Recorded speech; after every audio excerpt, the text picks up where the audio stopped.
जो प्रोटीन्स हमारी बॉडी की वर्क हॉर्सेस हैं और हमारा एनाटॉमी और फिजियोलॉजी डिसाइड करती है, वो प्रोटीन जीन से बनी हुई है। जीन्स डीएनए के बने होते हैं और वो हमारा डीएनए बहुत पुराना है जी। उस डीएनए के पास शायद अभी ये इन्फॉर्मेशन नहीं आई है रातों रात कि भैया ये स्विगी पे ऑर्डर करेंगे और इनको तुरंत फूड पहुंच जाएगा और हमेशा अवेलेबल रहेगा।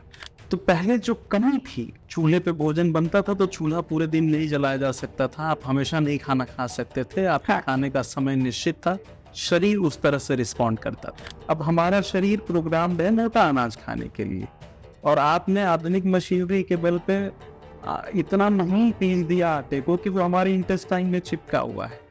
अगर ढंग से कोई ऐसी मशीन बने जो इंटेस्टाइन की भीतरी दीवार का फोटो दिखा दे तो पता चले हमारी डाइजेशन खराब हो रही, खाया कुछ था बता कुछ और रहे हैं, तो वो सत्वावजह से हम दूर होते चले जा रहे हैं। ये इनके प्रकार हैं, धन मिल जाए, स्त्री मिल जाए, पद मिल जाए, इसके लिए उतना झूठ बोल रहे हैं कि हमारे सूर्य देवता वो कुंडली में कहीं भी क्यों ना हो, वो हमें ठीक फल नहीं देंगे।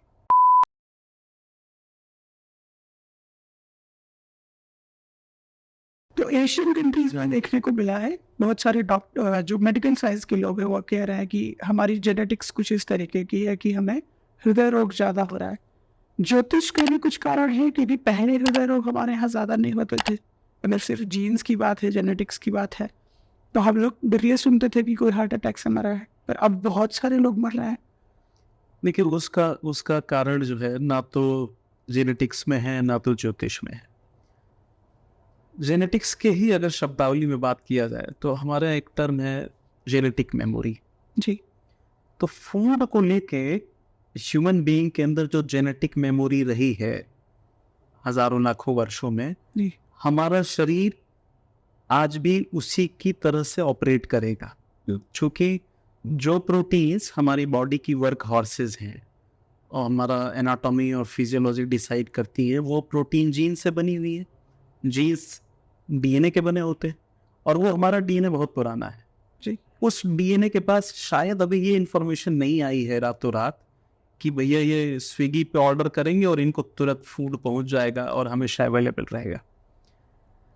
तो पहले जो कमी थी, चूल्हे पे भोजन बनता था तो चूल्हा पूरे दिन नहीं जलाया जा सकता था, आप हमेशा नहीं खाना खा सकते थे, आपका खाने का समय निश्चित था, शरीर उस तरह से रिस्पॉन्ड करता था जी। अब तो गैस है, आईजीएल की सप्लाईज हैं या इलेक्ट्रिक के अप्लायंसेस हैं, आप जब चाहे खाना बना सकते हैं, जब चाहे टॉयलेट जा सकते हैं। तो हमारे शरीर को ये एडजस्टमेंट एटलीस्ट जेनेटिक लेवल पे अभी नहीं आया है। अब हम बहुत ज़्यादा खाना खा रहे हैं, कई बार खा रहे हैं, और जो खा रहे हैं उसकी भी क्वालिटी आप जानते ही हैं, उस पर बहुत ज़्यादा बात की जा सकती है। तो शरीर में हम उन चीज़ों को भेज रहे हैं और बार बार भेज रहे हैं जिसके लिए हमारा शरीर डिजाइन ही नहीं, प्रोग्राम ही नहीं है।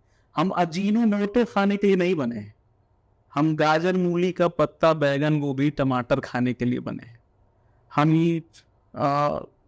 भारतीय जन्मे हैं, मान लीजिए हम दिल्ली में रहते हैं, तो हमारा शरीर का जो प्रोग्रामिंग है वो दिल्ली और उसके आसपास पैदा होने वाली चीज खाने के लिए बनी है। और ग्लोबलाइजेशन ने अब हमें वो चीज भी उपलब्ध करा दी है जो साउथ अमेरिका में पैदा होती है। अब वो चीज हमारे लिए फॉरेन है, टॉक्सिन है, ठीक है ना। इसी तरह आप घी खा रहे हैं तो घी उसके लिए बलवर्धक बताया गया था जिसका पसीना खेत में निकल रहा है, और आपका पसीना निकले हो गया 40 साल और आप 40 साल से घी खा रहे हैं, तो आपको हृदय रोग नहीं होगा तो किसको होगा।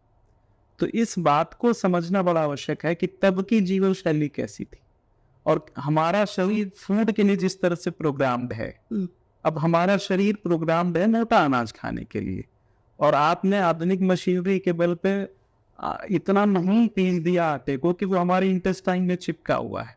अगर ढंग से कोई ऐसी मशीन बने जो इंटेस्टाइन की भीतरी दीवार का फोटो दिखा दे तो पता चले कि उसमें आशीर्वाद आटा और पतंजलि आटा चिपके हुए हैं, हमारी डाइजेशन खराब हो रही है। ये इस पर विचार करने की आवश्यकता है। कार्डियक डिजीजेस के लिए लाइफस्टाइल ज्यादा इंपॉर्टेंट है, ना कि जेनेटिक्स या एस्ट्रोलॉजी। उनका अपना एक रोल है। क्योंकि कई बार कई सारे लोग, जब मैं पढ़ता हूँ कहीं पर या वीडियोस में भी आते हैं, फीड में आते हैं, तो वो लोग जैसे भारत देश की एस्ट्रोलॉजी बताएंगे कि भारत में ये समय है ना, और बहुत सारे लोग बताते भी हैं कि ये समय विश्व युद्ध का समय था, और इसके भी प्रेडिक्शंस होते हैं।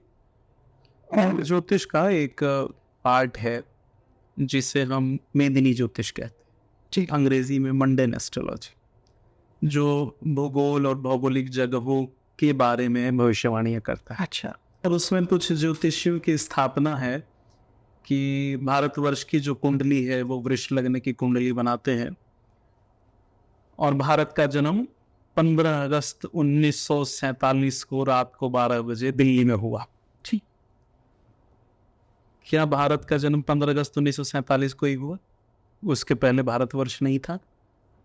भारतवर्ष तो आदि अनंत है, और भारतवर्ष भी क्या, पृथ्वी का कोई भी भूभाग वह तो अनादि है। जी तो उस स्थान विशेष की कुंडली आप स्वतंत्रता से अंग्रेजों के जाने की तिथि से कैसे निश्चित कर सकते हैं?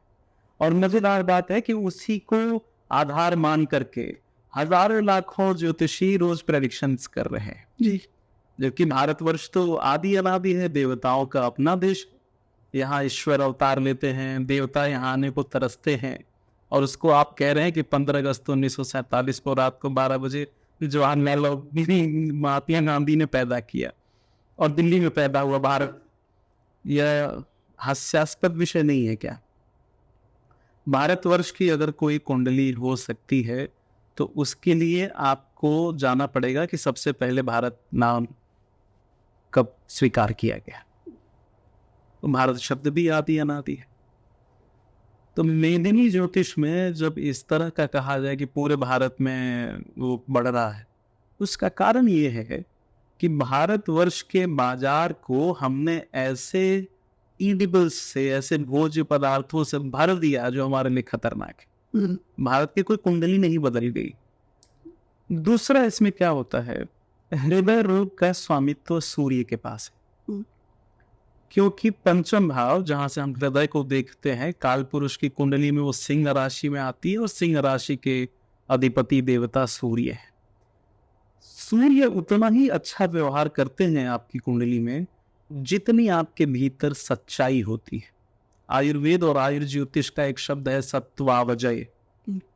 तो पीछे की जनरेशन में लोग वही बोलते थे जो कहते थे, वो जो जानते थे, जिसको वो ठीक समझते थे।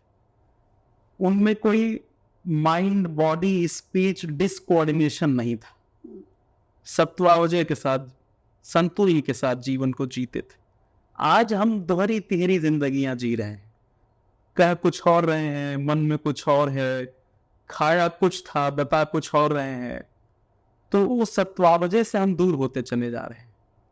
ये इनके प्रकार हैं, धन मिल जाए, स्त्री मिल जाए, पद मिल जाए, इसके लिए उतना झूठ बोल रहे हैं कि हमारे सूर्य देवता वो कुंडली में कहीं भी क्यों ना हो, वो सिंह राशि में या अपनी उच्च राशि मेष में ही क्यों ना हो, वो हमें ठीक फल नहीं देंगे। ज्योतिष शास्त्र कहता है कि जो व्यक्ति बहुत थूकता है, जो व्यक्ति बहुत झूठ बोलता है, जी जो व्यक्ति के अंदर चरित्र का कई तरह का दोष है, उस व्यक्ति का सूर्य कमजोर है। तो धीरे धीरे व्यापक समाज की प्रवृत्ति इन दोषों की तरफ बढ़ी है, तो सूर्य देवता ठीक फल नहीं देंगे, आपको हृदय रोग हो जाएगा।